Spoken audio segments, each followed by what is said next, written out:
searching. Okay?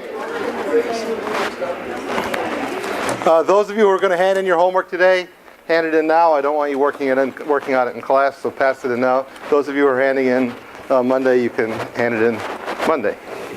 Okay, so when you get to ones at the end of your row, pass them forward. We'll get a stack up here. Okay, so we're going to continue with ordinary differential equations. Most of today's class is going to be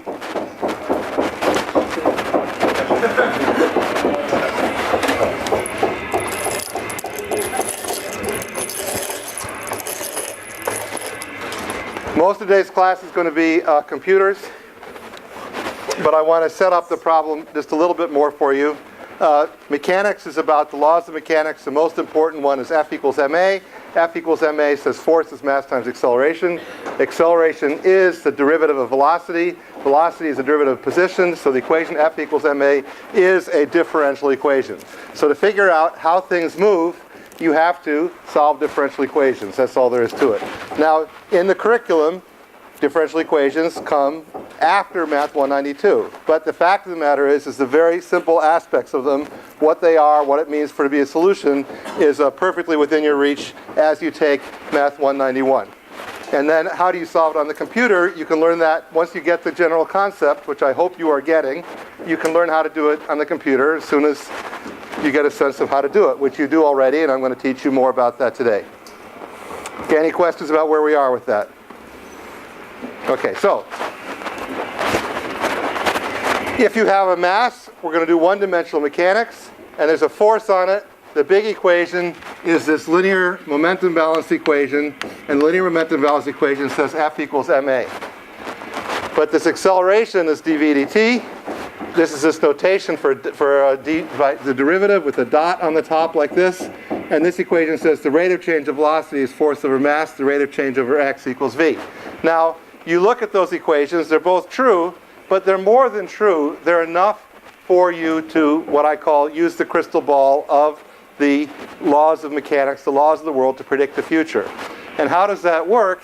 Is that if somebody tells you what this force is, and they don't even have to tell you what it is, they just have to tell you how to find it, then you can find that force. It tells you the rate of change of velocity. That means a little bit later, the velocity is a little bit changed in the way you can predict. It's the rate of change times a little bit of time. If you know the velocity, you can figure out the position a little bit in the future. Now, if you know the position and the velocity a little bit in the future, and somebody tells you the rules for finding the force, then you know the force a little bit in the future, and you can do the whole thing again and move forward in the future further. And you keep moving forward in the future like that, and that's called solving a differential equation. Now, if you do it in finite steps with some h, where h is a tenth of a second or a hundredth of a second or a thousandth of a second, it's a numerical approximate solution to the differential equation. If you try to find algebraic, analytic, pencil and paper functions that make these equations true, then that's more of what Math 293 tends to be about. But those analytic methods are to Euler's method, the numerical methods. Euler's method is what I showed you so far. I'm going to show you again. The same as the numerical methods for quadrature, the left-hand rule, the right-hand rule, Simpson's rule, the trapezoid rule, and Gauss's rule, and all the complicated rules for integration are to the rules of integration, namely integration by parts and substitution and all that stuff.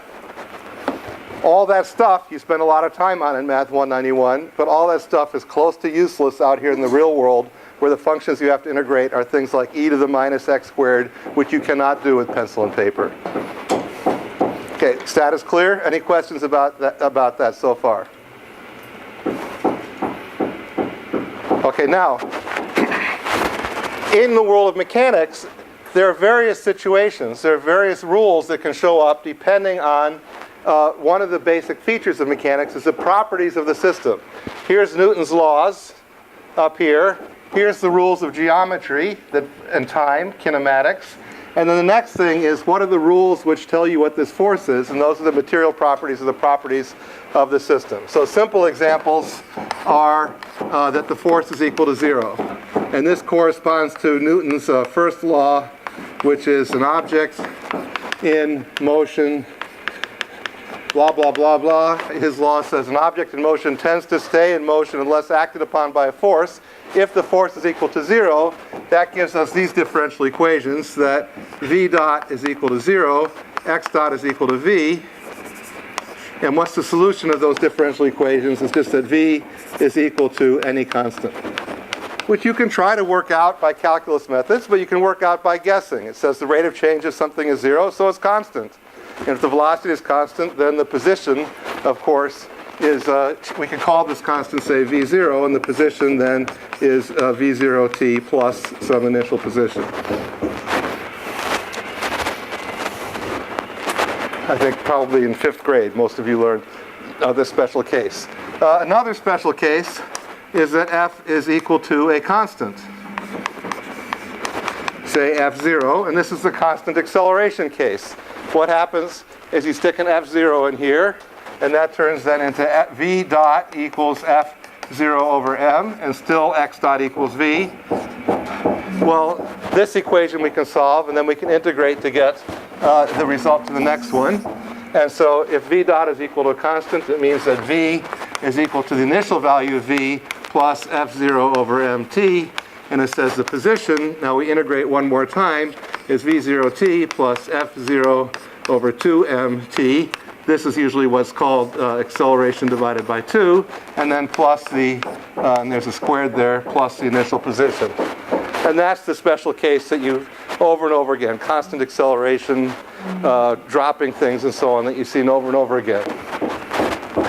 What's another example is your constant power example, where the force was equal to some constant minus some other constant times the speed. That's not, sorry, not the constant power, but what we got from using the motor equation. If you fix a given voltage to the motor and you go through all the equations for a car or a bicycle, you get this equation with the A and B depending on all the motor constants and the masses and the gear ratios and all that in ways that you should know how to do, but I'm not going to discuss today. If you have an equation like that, then we have v dot is equal to a minus bv, and x dot is equal to v, and then we try to solve this thing, and we can solve it with pencil and paper, and it gives this this solution, which we got was that v was some constant minus some other constant times e to the lambda t with a minus sign, and we had to figure out what the c, d, and lambda were in terms of a and b to make this all work out. And then we integrate one more time, and that just comes from doing this integral to get the x as a function of time. And we could also, yes? Why is v dot equal to f then?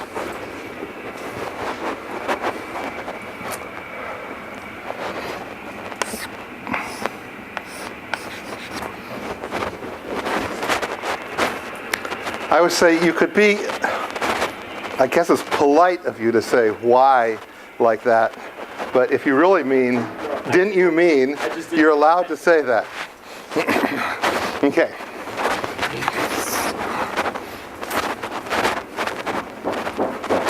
There are other examples.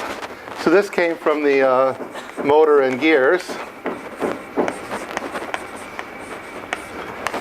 This case comes from, say, gravity. This case comes from, say, things moving in outer space or on frictionless tables and so on. We had the constant power case. I think I'll skip that one.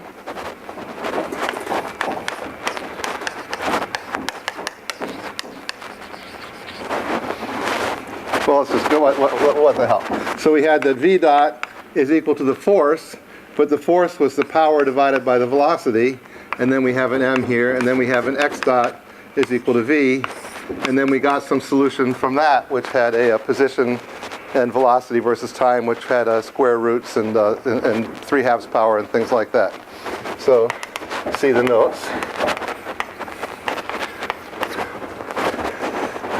There's a famous example which I did in lecture last time, but I did it without doing the picture, which was a spring and a mass. And that picture goes like this. If we have some spring like this, and we have a spring constant like this, and we measure the spring deflection relative to relative to some position where the spring is relaxed, we can draw a free body diagram of this mass. And the free body diagram looks like this. It has a tension here, and this tension is equal to k times x. So that tells us that the force in the plus direction is equal to minus k times x, because we have a tension in the minus direction. And then this tells us that v dot is equal to minus kx over m, and x dot again equals to v. And this one is one you can solve with pencil and paper. It turns out it's a famous solution, is that x is equal to some constant. Let me just, so it doesn't get mixed up with the letters earlier on in the class, times the cosine of the square root of k over mt plus some other constant times the sine of the square root of k over mt. And we can go on like this. For example, in the homework that you were supposed to hand in today, that you hand in Monday, we have an equation which looks like this one, but then we modify it by adding another force to it, which is a drag force, which is something, this minus something times v squared, which is that the air drag is proportional to the speed squared. And then we have to solve the differential equations again. What do you guys think is so funny about that? What's the joke? You guys are kind of, it's all right, smiling's all right, but I'm just wondering what you're smiling about.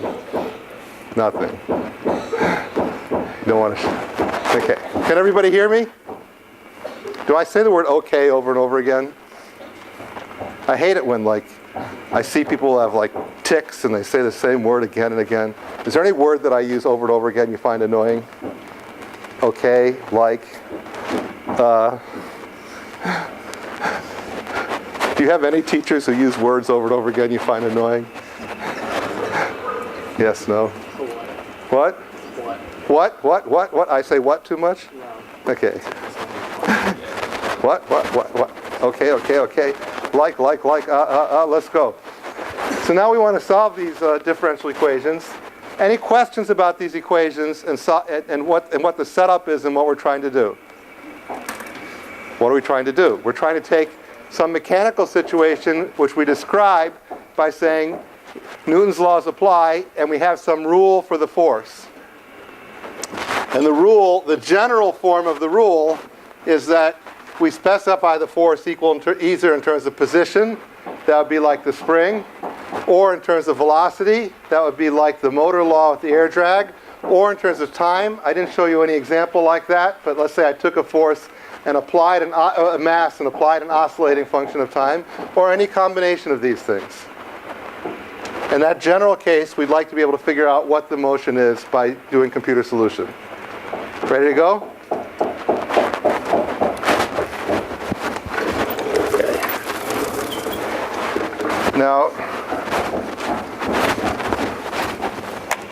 I installed the new operating system, and who's Sauhard? Your computer and mine are talking to each other. But I don't want to talk to your computer.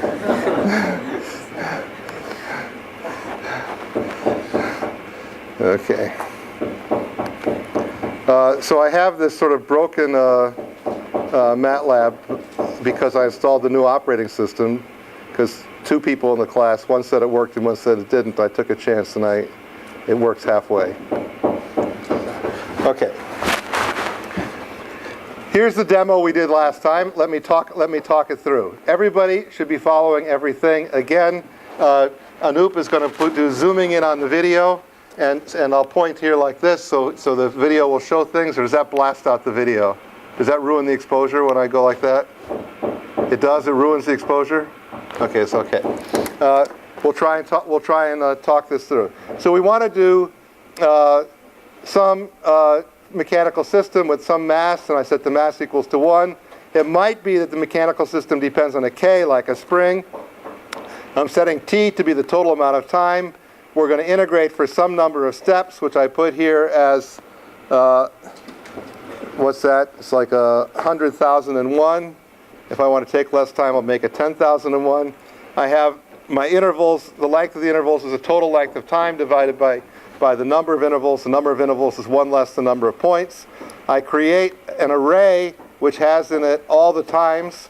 I create an array which has in it all the positions initially set to 0. I'm going to fill those in when I solve the differential equation.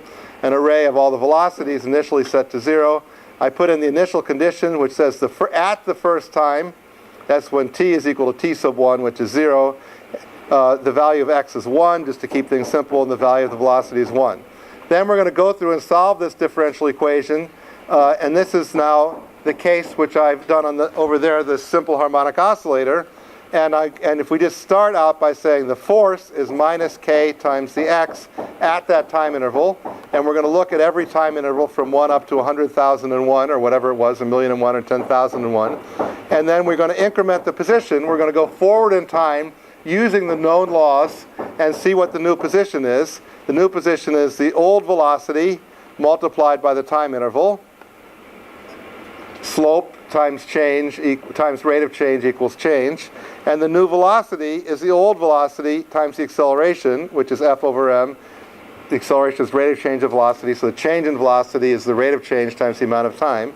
And this then tells us what happens a little bit while later, a millionth of a second later, or 10,000th of a second, or whatever it was up there. And then we go forward in time again, going around this loop again and again. Very tired. You're getting very sleepy. So you watch this thing going back and forth. You're getting very, very sleepy. So let's watch it go back and forth. We do that by running this thing. And I put this fancy command down here, axis, which says that the x-axis I want it to go between 0 and t, and the y-axis I want it to go between the minimum and maximum values of x. I hit command F5, and if God is good, I get this plot, which gives me my position versus time, which says this thing goes back and forth, which is what you expect for a spring in a mass. And in a rush last time, at the very end, I pointed out that it doesn't quite go back and forth, it increases, and that's an inaccuracy in Euler's method of integration. If I put more time steps, it will increase less, and it will get closer and closer to the pencil and paper solution, which is a constant. Here you can see it's just increasing a very little bit from one to the other. Any questions about this example? Okay, now let me try that again. Is there a question that you wish somebody else would ask? Yes, what's that? What do you wish they would ask? It's if the force didn't depend on the position, so for a different type of problem, would you need to have if force didn't depend on position, then could your v calculation come before your x calculation? Would you please ask that question for him? He wanted somebody else to ask it. What? He wanted someone else to ask that question. What? I don't need someone else to ask it. You don't need someone else to ask it. Okay. Can you reverse the equations? So can you reverse these equations? And the answer is yes, because they actually have no interaction with each other.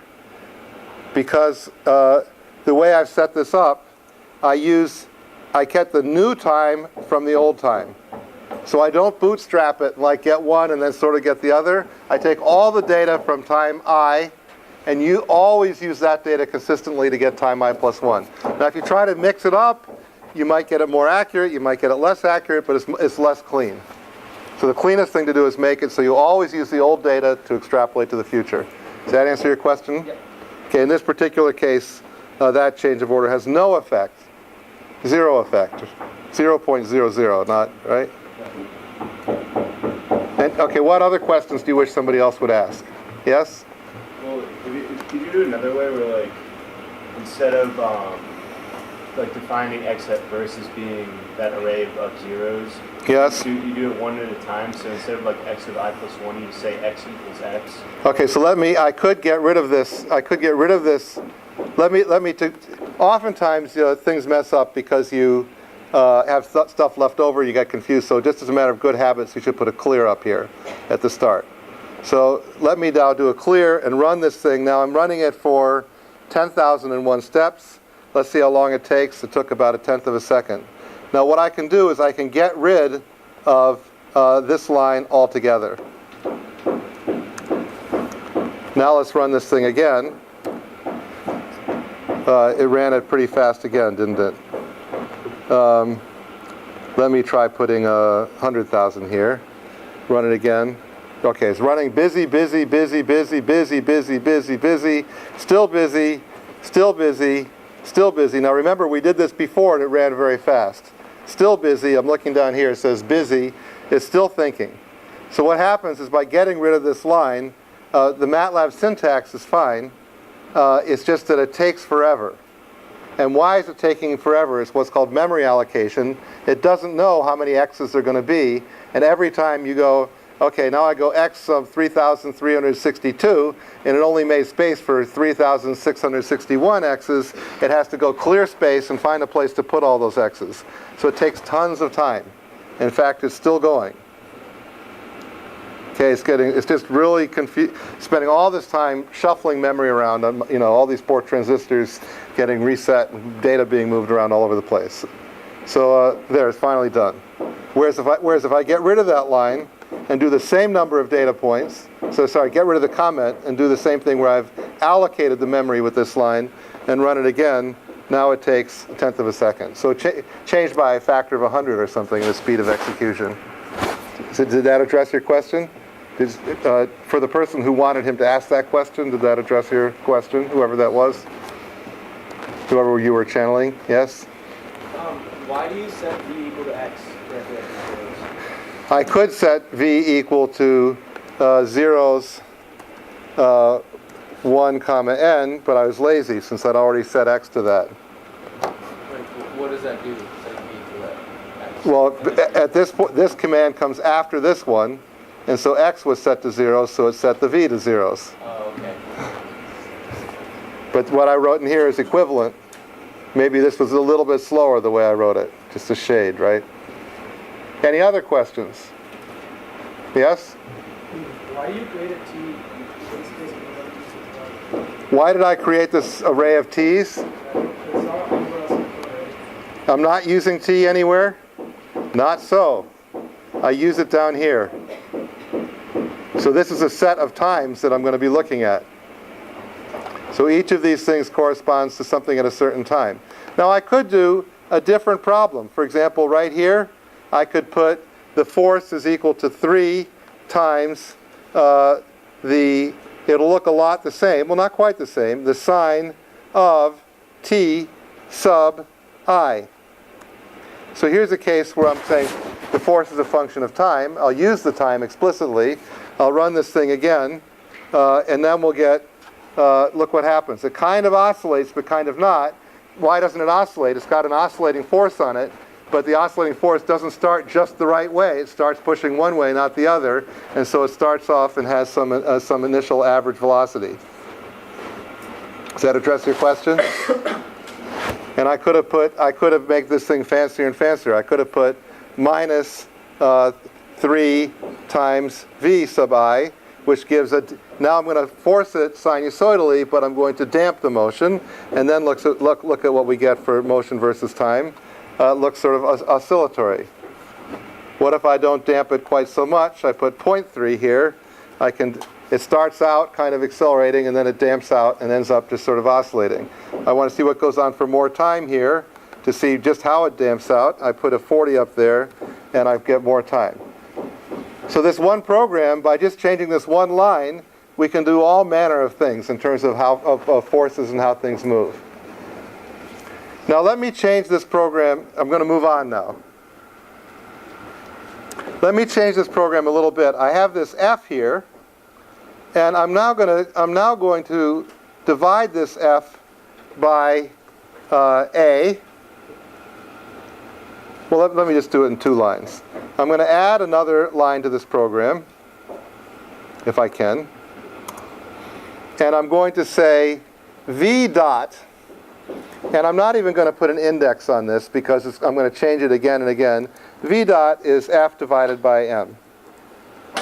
And then I'm going to add another line, which is that x dot is equal to v.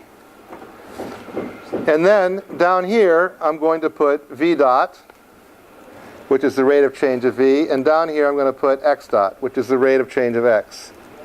So this program is the same program. And if I run it again, I'll run it again, function F5 on the Mac, should have been the same program. X dot equals v sub I. It said index doesn't match because the velocities are coming in just one at a time like that. Okay, then I run it again. I get exactly the same plot again. Any questions about this change? Not why did I do it, but do you see that it doesn't do it, that I didn't change anything? Okay, now what I did though is I made it so that Euler's method, this crystal ball aspect of differential equations, is isolated. Here is something that says I've got v at one time in the future, x at one time in the future. It's what it was a little bit in the past, times the rate of change. And the x was the old x plus the time interval times the time rate of change. So now, whatever I put in here for the rate of change of x or the rate of change of v, anything I change up here, here is still Euler's method for looking into the future. So differential equations always look like this. In principle, this is actually the mathematical definition if you take the limit as h goes to 0. And this is Euler's method for solution, so long as you have the rules for the rate of change of these two variables. And if you just look at this part here, it doesn't say anything about Newton's laws. It doesn't say anything about the meaning of x or v. This could be any list of two numbers. And I say what it is in the future is what it was in the past, plus the rate of change times the time interval.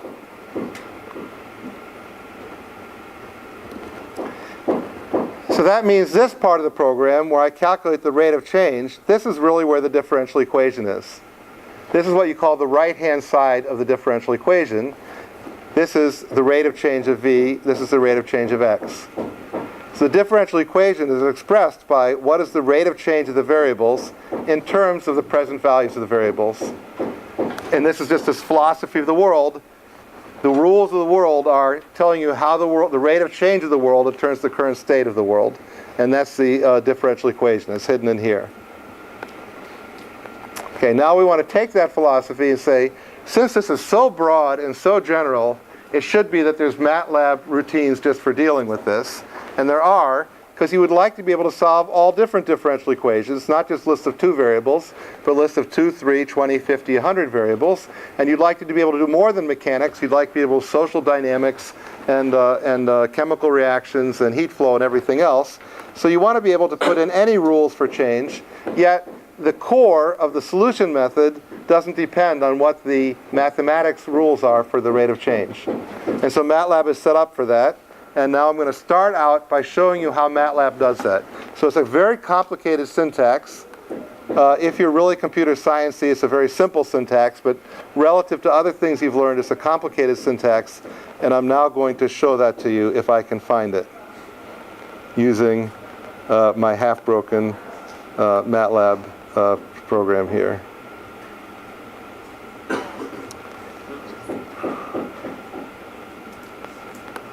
Okay, we're going to make it look like this. We're going to start from scratch. Okay, so we're going to do this not with a script file, but with a function file. What's the difference between a script file and a function file? It's a subtle thing, and for some reason that thing which I'm going to show you doesn't work unless the main thing is a function file. So we're going to have a function called ODE demo 2. And here's the end of the function. We're going to have another function which is going to be the function which is going to tell us what the differential equation is, and I'll call it my RHS, standing for my right-hand side, and I'm going to say that the right-hand side is going to depend on the time and the current value of z. Now what's z? Z could be anything, and I'm just going to put an end here, and I'm going to use a particularly simple right-hand side, which is that z dot is equal to z. This is going to be the same example we did at the beginning of last lecture. Now I'd like to solve this differential equation. So the differential equation I want to solve is really the equation z dot equals z. How am I going to solve it? Well, I could use Euler's method, but Euler's method is just as bad as the left-hand rule is in integration, and you already know that the trapezoid rule is better than that, and Simpson's rule is better than that, and there are more and more fancy rules, and MATLAB has all these rules built into it. So what I'd like to know is I'd like to know the solution of the differential equation. So I would like an array of values of z, and I'd like an array of values of time, and I would like to get those by solving the differential equation. And now here's the first new thing in this thing that you can't understand is ODE 23. So my right-hand side is something I just made up. You can put whatever you want here. This thing I called z dot, I recommend you call it z dot, but you can call it whatever you want. It just has to be that the output of the function is here according to the rules of functions. This thing called z array, you can call whatever you want. I recommend you call it z array. But ODE 23 is a MATLAB command. And it stands for Ordinary Differential Equation Runge-Kutta Combined Second and Third Order Method. And MATLAB has, I don't know, 5, 8. Do you know how many ODE solvers there are on MATLAB? Guess. What? 5. There are at least 5 solvers. And they all have the same syntax. Just some of them are faster for some problems, some are more accurate for other problems, and so on. Okay, so now we want to solve the differential equation. And in order to tell this program to solve the differential equation, you have to tell it some things. You have to tell it where to look for the differential equation. Okay, you're getting very sleepy. Remember, back and forth. When in doubt, think about the mass. It's a very big mass in a very soft spring, and it's going back and forth. And as you fall asleep, you're absorbing completely everything there is to understand about this material. Okay, so you have to tell it where the differential equation is. And you tell it it's in this place called my right-hand side. So this text, it can be whatever it is you want it to be, but it has to match this one here. Now, a crazy thing in MATLAB syntax, I don't understand it. It has no meaning to me whatsoever. It's just, this is what you have to do. You have to put an @ symbol here. And I don't know why that is. I don't get it. It's some deep thing about anonymous functions, whatever that means, which you've learned a little bit about in lesson 7 or 8. But you just have to put an @ symbol there, which means look for this file. I think it means look for this function later on in this same text file. Now you can't solve a differential equation unless you say what the starting time is and what the stop time is. Let's put starting time and stop time of 0 and 1. And you can't solve a differential equation unless you say what the initial value of z is, which you put right there. So now I've solved the differential equation. I want to know if I really got the solution. I can put z array sub n, look at the last value of z, and what do we get when I do this? And this we should get something very close to, all together now, e. Right? This is the differential equation z dot equals z, which has the solution e to the t, with the initial condition at t equals 0, z equals 1, e to the t evaluated at 1 is e. Yes? What was the 1 at the very end of your ODE? The initial value of z. Now, as this lecture goes on, I'm going to morph and change this example and make it more clear. But usually, when you make things more clear, you also make them more confusing, because the more precise you make things, the more you lay them out and write them down, and the more characters there are on the screen, and subscripts and superscripts and comment files, and it looks more confusing. So I just want this file to look as simple as possible. I'm going to make it look more complicated yet be more clear, but I just want to start with the bare bones. And this is as bare bones as you could get. I guess I could put a 0 here if I wanted to totally minimize it, I could put a 0 here. And then we just get the value 1. If I really wanted to minimize it, I could put, the name of my function is a, and I could put down here a. Oops, not there. I could put here a, and the whole thing would still work. But it's just, it gets to be so simple that you hardly see what it is. Okay, so I'm going to give myself the luxury of at least naming this something that I can recognize. Okay, so I'm going to run this thing. I should get E. Usually I'll get an error message. Let's see, error message or E. Answer equals 1. Ha! Why is that? Because I left that 0 in there. Rate of change of z is 0. It ends up the same place it started. So let me put a 1 there. What's another problem? I didn't put a semicolon here, so it showed me all the intermediate calculations. Okay, answer equals 2. Z dot equals 1. Oops, that's not what I meant. Rate of change is 1. It goes for 1 second. It goes from 1 to 2. Very good. It told me what I asked it, but that's not what I meant. I meant Z dot equals Z. Go function F5. There I get my E.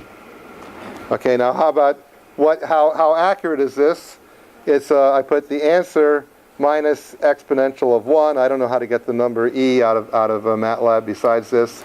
And it's accurate to answer minus exponential of 1. And it says 6.7806. What's exponential of 1? There's my... That's good. What's my answer? That's good. So when I took my... Oh, that was the previous one. Okay, so I run ODE demo 2. Well, that doesn't do anything. I've got to run this thing. Huh.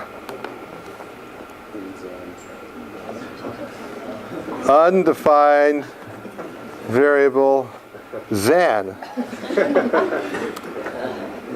Okay, function F5. Okay, there I've got my answer. Very clear. Oh, don't type over there.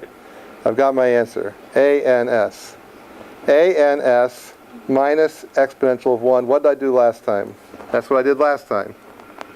0. Very good. So it came out to a pretty accurate E, because ODE 2.3 is much more accurate than Euler's method. Okay, now we want to make this thing a little bit more clear.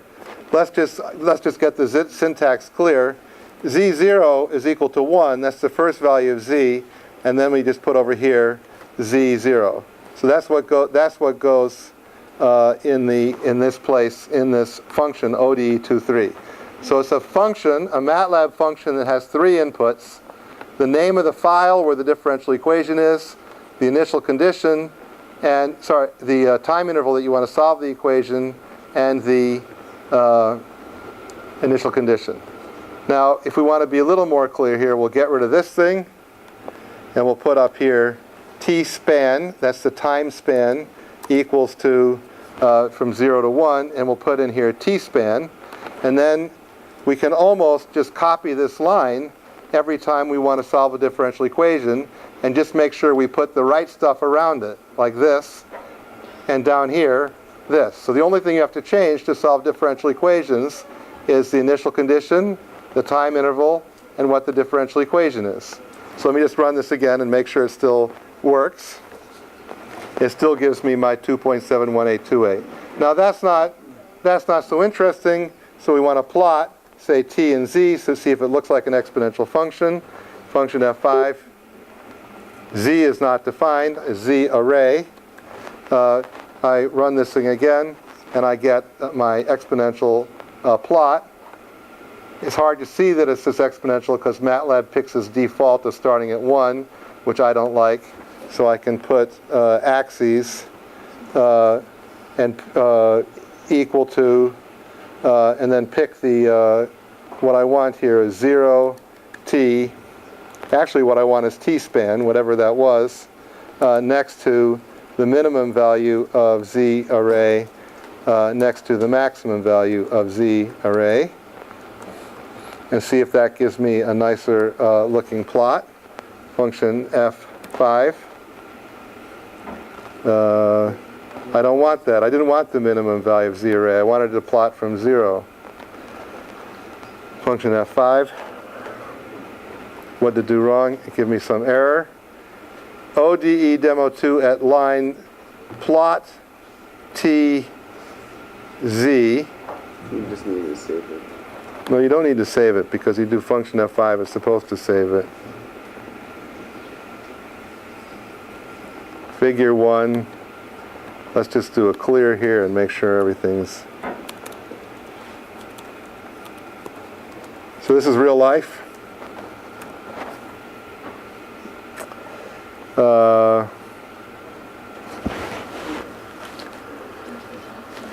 Is it doing anything? Let's put z0 equals 2 and see if it changes anything.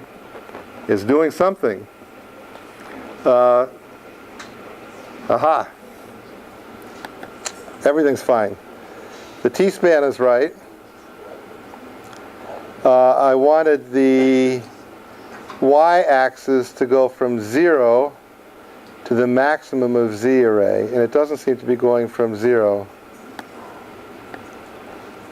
Let's put 0 to 1 here. That t-span was good. Noop, you see what the problem is? 0 looks good. Let's see if put a 5 here. Function f5. Is this axis command wrong? Is it supposed to be axes? Is that the deal? I want a parentheses here. Yes. Mean program. How come it didn't give me an error? Still doesn't like it. Axis. Maybe no equal sign. Maybe no equal sign. Ha! Okay, so I want to go 0 up to the max of z array. It happens to the best of us and to the worst of us. So now it looks like an exponential. I can put a z0 of 1 here. I can go up to 3. E to the 3 is what, about 23 or something like that? That goes up to about 20. Okay, any questions about this example? Okay, so I'm going to get one step more abstract here. So if you don't follow this, you're not going to follow the next thing. So why don't you just stare at this for a minute and make sure you follow it.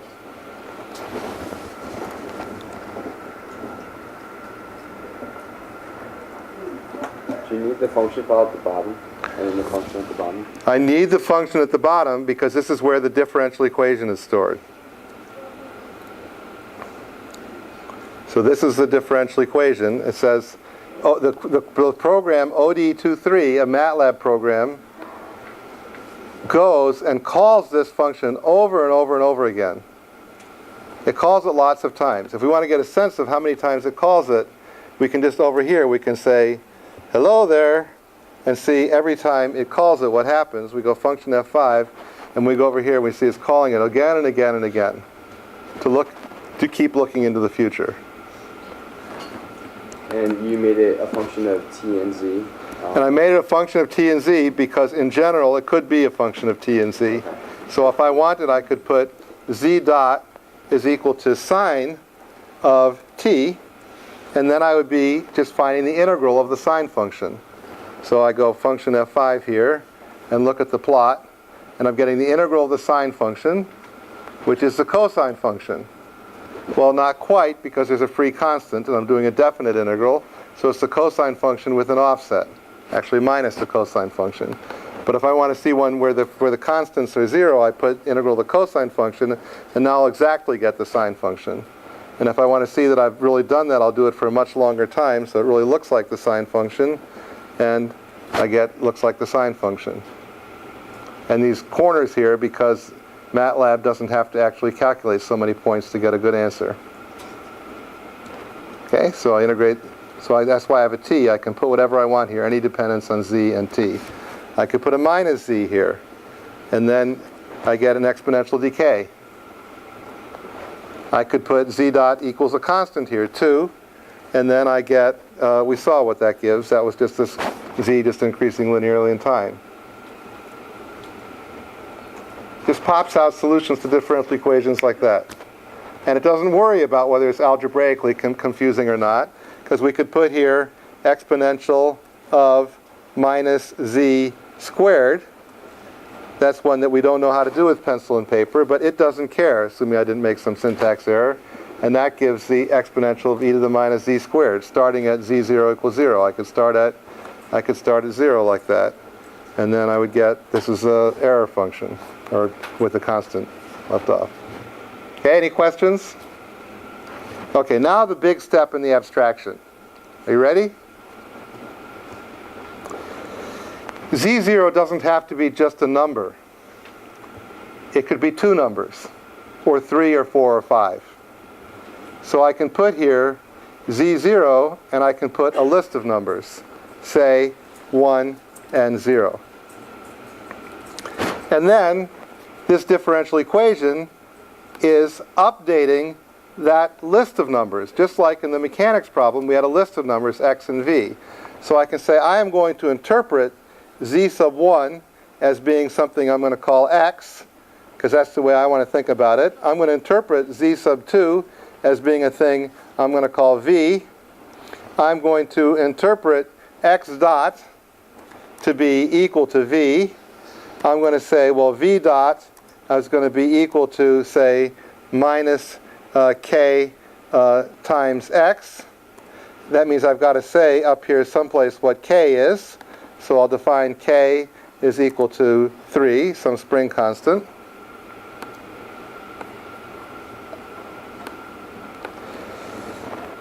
Now I've got the rate of change of x and the rate of change of v, but this MATLAB function doesn't know, the output doesn't know anything about x and v. It only knows z dot, and I've got to fill in that z dot, and I've got to say z dot is equal to a list of two numbers, x dot and v dot. And MATLAB syntax thing, for some reason, that's got to have that's got to be a column vector, not a row vector. MATLAB just, for reasons I don't know, demands that. Now, I don't want to plot just t z array. I want to plot t z array, and I want to plot just the x component. So I want to look at every row of this z array, and I want to look at the first column. And then when I make this plot, I want to look at the maximum of z array when I scale it, the maximum over the whole first column. And if you don't know what this colon and 1 means, you have to go back and read about matrices and so on, or ask your friends. And now I have back again the harmonic oscillator equation with errors, whatever they are. Undefined variable x. I did this backwards. It should have been x is equal to z sub 1, because I want to think about z sub 1 as being x, and v should be equal z sub 2. Who saw that error before I typed, before I did? Anoop? Okay. But he knew I'd eventually figured it out, so he just left me on my own. Okay, now I ran it again, and I get my harmonic oscillator solution. I don't have to run for such a long time, and I get my harmonic oscillator solution. I've got my my axis command to go good on the x-axis, but not good on the y-axis. So I want to put here, say, the minimum of z array for this this where I have a 0 here. So I will put replace the 0 with this minimum command.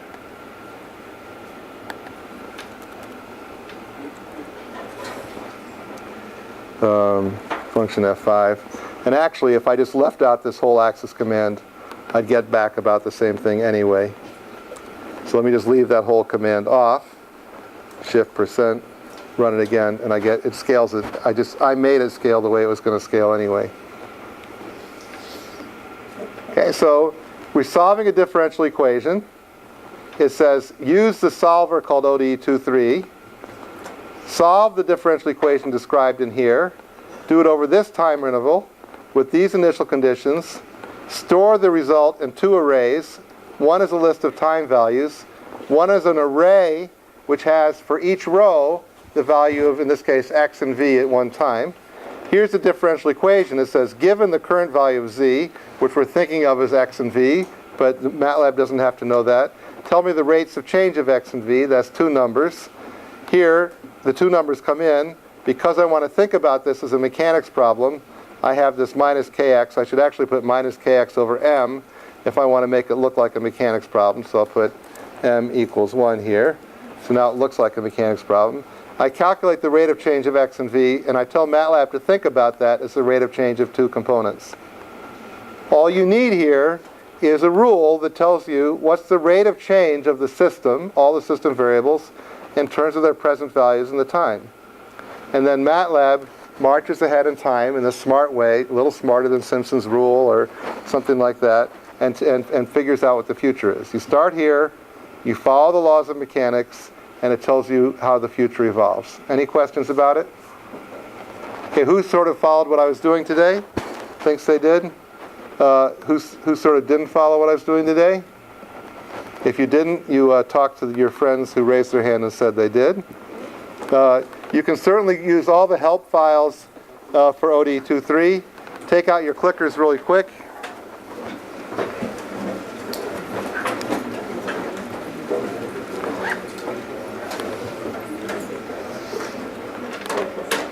Okay, let's try a quick vote here. A, I asked you this before, but I forgot how it goes. A, you're using a legal version of MATLAB on your computer. B, you're using an illegal version of MATLAB on your computer. C, you don't have MATLAB on your computer.